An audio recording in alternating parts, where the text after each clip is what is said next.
ایک جماعت کا وزیر اعظم اور وزیر اعلیٰ فارم 47 کی پیداوار ہیں، یہ بات بچہ بچہ جانتا ہے۔ Chairman Peoples Party Bilawal Bhutto کے نون لیگ پر تنقیدی وار۔ کہا پاکستان کی تاریخ میں ایک الیکشن بھی ایسا نہیں جو نون لیگ نے جیتا ہو۔ پیپلز پارٹی کا مقابلہ دھانتی کی پیداوار حکومت سے ہے۔ پیپلز پارٹی کا مقابلہ کوئی جماعت نہیں کر سکتی۔ یہ مظفر آباد ہے، سری نگر نہیں، آپ کو دھاندلی نہیں کرنے دیں گے۔ ہم 3 نسلوں سے کشمیریوں کا مقدمہ عالمی سطح پر لڑ رہے ہیں۔ 2 اگست کو آزاد کشمیر کی جیت کا دن ہوگا۔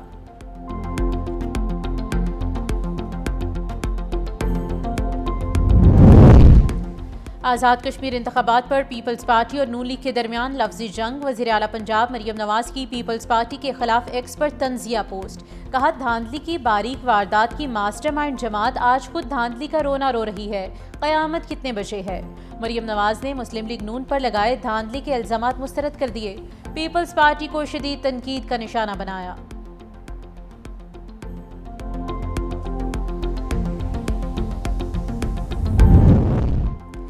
قیامت 2024 میں ہی آ گئی تھی جب نون لیگ نے خیرات میں ملنے والی حکومت سنبھالی۔ سینئر وزیر سندھ شرجیل انعام میمن کا مریم نواز کو جواب۔ پریس کانفرنس کرتے ہوئے کہا کہ نون لیگ نے میرپور ڈویژن میں دھاندلی کی۔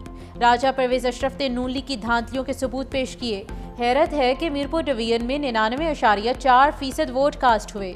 ہمارا مطالبہ ہے کہ چودھری یاسین کے حلقے میں دوبارہ الیکشن کروائیں۔ ان انتخابات میں ہم اپنے ثبوت جو ہیں وہ عوام الناس اور آپ کے سامنے رکھنا چاہتے ہیں، پی ایم ایل این کے سامنے رکھنا چاہتے ہیں، ان کی لیڈرشپ کے سامنے رکھنا چاہتے ہیں۔ میں نے اس دن یہ مطالبہ کیا تھا، آپ کے علم میں ہوگا، کل کی تو بات، میں نے کہا تھا کہ جن حلقوں پر ہمیں اعتراض ہے، جن کے ثبوت ہمارے پاس موجود ہیں، جن کے بارے میں ہمارے جو امیدواران ہیں انہوں نے چیف الیکشن کمشنر کو درخواست دی ہوئی، ان کے اوپر جو ہے وہ چیف الیکشن کمشنر جو ہے وہ فوری فیصلہ صادر کرے۔ پیپلز پارٹی نے آزاد کشمیر انتخابات میں دھاندلی کے ثبوت پیش کر دیے۔ اسلام آباد میں سابق وزیر اعظم راجہ پرویز اشرف کی پریس کانفرنس۔ کہا متعدد پولنگ سٹیشنز پر قبضہ کیا گیا، میڈیا کو باہر نکالا گیا اور انتخابی نتائج میں سنگین بے ضابطیاں ہوئیں۔ چیف الیکشن کمشنر سے حقائق کی بنیاد پر فیصلہ کرنے کا مطالبہ۔ کہا اگر شفاف تحقیقات نہ ہوئی تو جمہوری عمل سے عوام کا اعتماد اٹھ جائے گا۔ آئندہ انتخابی مراحل سے قبل انتخابی عمل کی شفافیت یقینی بنانے پر بھی زور دیا۔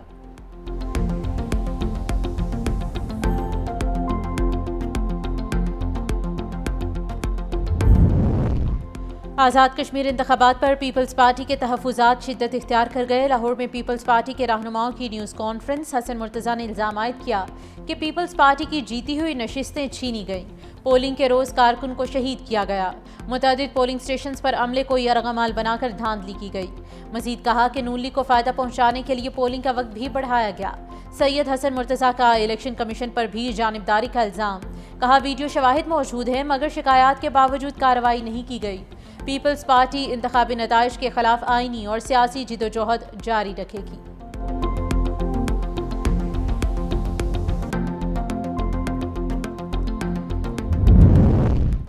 وزیر اطلاعات پنجاب عظمہ بخاری کا پیپلز پارٹی پر جوابی وار۔ کہا عوامی فیصلوں کو تسلیم کرنا ہی جمہوری سیاست ہے۔ آزاد کشمیر کے عوام نے مریم نواز کی کارکردگی پر اعتماد کا اظہار کیا۔ پنجاب اور سندھ کی کارکردگی کا موازنہ نہ کرتے ہوئے دعویٰ کیا کہ پنجاب میں تعلیم، صحت، ٹرانسپورٹ اور شہری سہولتوں کے منصوبے تیزی سے آگے بڑھ رہے ہیں، جبکہ پیپلز پارٹی اپنی کارکردگی کی بجائے انتخابی شکست پر تنقید کر رہی ہے۔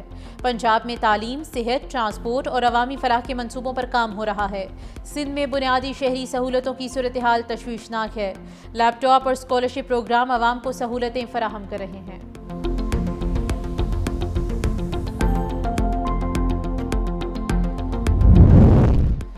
سیکیورٹی فورسز کا خیبر پختونخوا اور بلوچستان میں دہشت گردوں کے خلاف کامیاب آپریشن۔ 32 دہشت گرد ہلاک، اسلحہ، گولہ بارود اور IEDs برآمد۔ خیبر کے مختلف علاقوں میں آپریشن کے دوران بھارتی سرپرستی میں سرگرم فتنہ الخوارج کے 24 دہشت گرد ہلاک۔ بلوچستان کے ضلع نوشکی میں فتنہ الہندوستان کے 8 دہشت گرد مارے گئے۔ ISPR کے مطابق 28 اور 29 جولائی کی درمیانی شب ضلع خیبر میں متعدد انٹیلیجنس بیسڈ آپریشنز کیے گئے۔ سیکیورٹی فورسز نے دہشت گردوں کے متعدد ٹھکانوں کو مؤثر انداز میں نشانہ بنایا۔ دہشت گردوں کے دیگر سہولت کاروں اور عناصر کے خاتمے کے لیے علاقے میں کلیئرنس آپریشن جاری ہے۔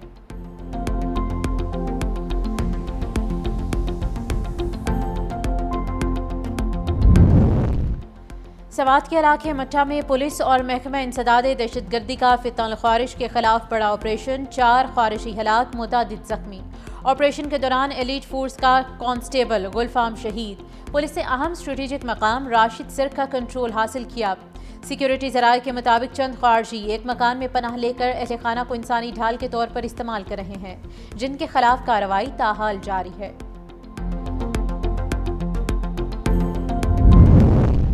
مشرق وسطی میں نیا محاذ کھل گیا۔ سعودی عرب نے عراق میں ایران نواز ملیشیاؤں کے ٹھکانوں پر جوابی کارروائی کا اعلان کر دیا۔ سعودی وزارت دفاع کے مطابق امریکی سینٹ کام کے تعاون سے بصرہ، واسط، کربلا اور نینوی کے علاقوں میں اہداف کو نشانہ بنایا گیا۔ حملوں میں PNF کے 8 اہلکار ہلاک۔ امریکی اور سعودی لڑاکا طیاروں نے مشرقی عراق میں دہشت گردوں کے متعدد لاجسٹکس اور اسلحہ ذخائر کو نشانہ بنایا۔ سعودی حکام کے مطابق یہ کارروائی قومی سلامتی، توانائی کے بنیادی ڈھانچے اور اقتصادی مفادات کے تحفظ کے لیے کی گئی۔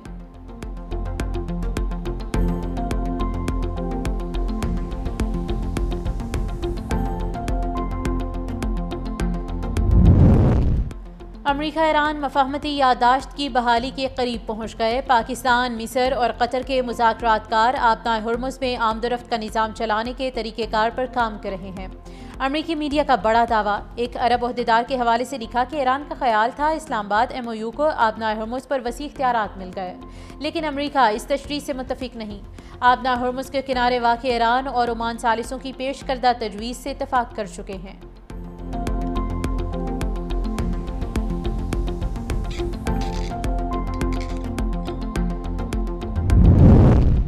کوئی مجھے نہ بتائے کہ ہمیں کیا فروخت کرنا چاہیے۔ امریکی صدر ڈونلڈ ٹرمپ نے ترکی کو F-35 طیاروں کی فروخت پر اسرائیل کا اعتراض مسترد کر دیا۔ ترکی اور اسرائیل ایک دوسرے کو پسند نہیں کرتے، لیکن ترکی عظیم اور طاقتور ملک ہے۔ ان کے پاس بہت بڑی طاقتور فوج اور عسکری قوت موجود ہے۔ ترکی ہمارا عظیم ساتھی رہا ہے۔ صدر اردوان نے شام میں بہت اچھا کام کیا۔ میڈیا سے گفتگو میں کہا کہ نیتن یاہو مجھے جنگ میں پھنسائے رکھنا چاہتا ہے۔ نیتن یاہو ایران کی جوہری سرگرمیوں کا مجھے نہیں، دنیا کو بتائے۔ امریکہ کی اس پر گہری نظر ہے۔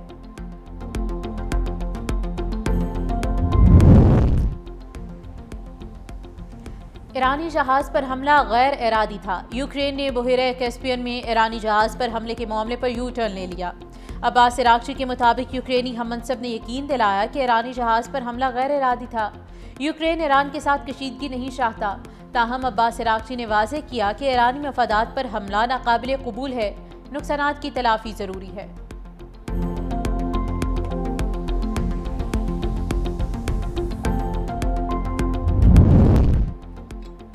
اسلام آباد میں پاکستان اور کویت کے درمیان اعلیٰ سطحی سفارتی ملاقات۔ نائب وزیر اعظم وزیر خارجہ اسحاق ڈار سے کویتی وزیر خارجہ شیخ جراح جابر الحمد الصباح کی ملاقات۔ 1 on 1 اور وفود کی سطح پر مذاکرات میں دو طرفہ تعلقات، اقتصادی تعاون، سرمایہ کاری اور باہمی دلچسپی کے علاقائی اور عالمی امور کا تفصیلی طور پر جائزہ لیا جائے گا۔ ترجمان دفتر خارجہ کے مطابق دورہ دونوں برادر ممالک کے تعلقات کو مزید مضبوط بنانے میں اہم پیش رفت ثابت ہوگا۔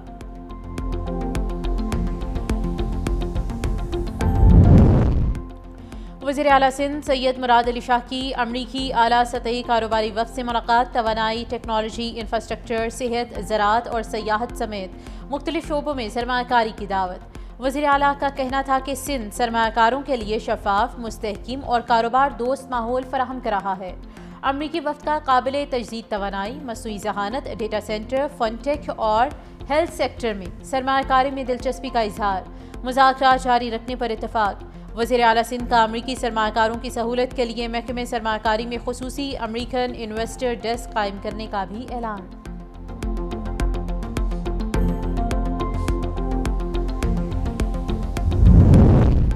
SECP کا کمپنیز میں کارپوریٹ گورننس بہتر بنانے کے لیے بڑا کریک ڈاؤن۔ کمپنیز ایکٹ اور دیگر قوانین کی خلاف ورزی پر فروری سے جون کے دوران 531 کیسز نمٹا دیے گئے۔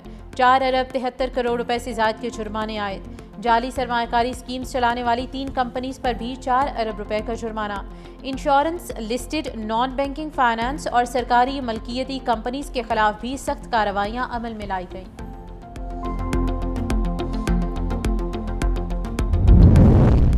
ڈیزل کی قیمت میں 10 روز میں 65 روپے فی لیٹر اضافہ، گڈز ٹرانسپورٹرز کا سخت رد عمل، پاکستان گڈز ٹرانسپورٹ الائنس کا کرایوں میں 15% اضافے کا اعلان، 48 گھنٹے میں ملک گیر ہڑتال کی دھمکی دے دی۔ ٹرانسپورٹرز کا کہنا ہے کہ روزانہ کی بنیادوں پر پیٹرولیم مصنوعات کی قیمتوں میں اضافے سے کاروبار چلانا ناممکن ہے۔ حکومت فوری ریلیف فراہم کرے ورنہ وفاق اور صوبائی حکومتوں کے خلاف بھرپور احتجاج کریں گے۔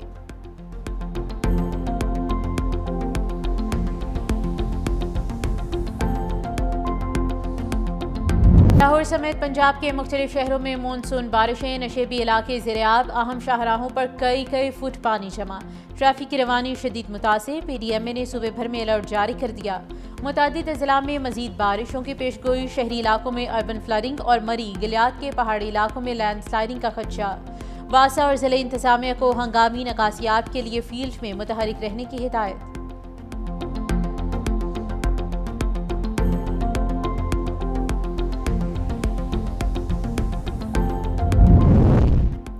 شکرگڑھ میں جموں سے آنے والے برساتی نالہ بئی میں طوفانی پانی کے تیز بہاؤ سے متعدد علاقوں میں کٹاؤ کا عمل تیز، مردوال، نیو آبادی، محلہ آرائیاں اور قریبی آبادیوں کو نقصان کا خدشہ، ضلع انتظامیہ کے شہریوں کو احتیاط برتنے کی ہدایت، غیر ضروری طور پر نالے کے قریب جانے سے گریز کی ہدایت۔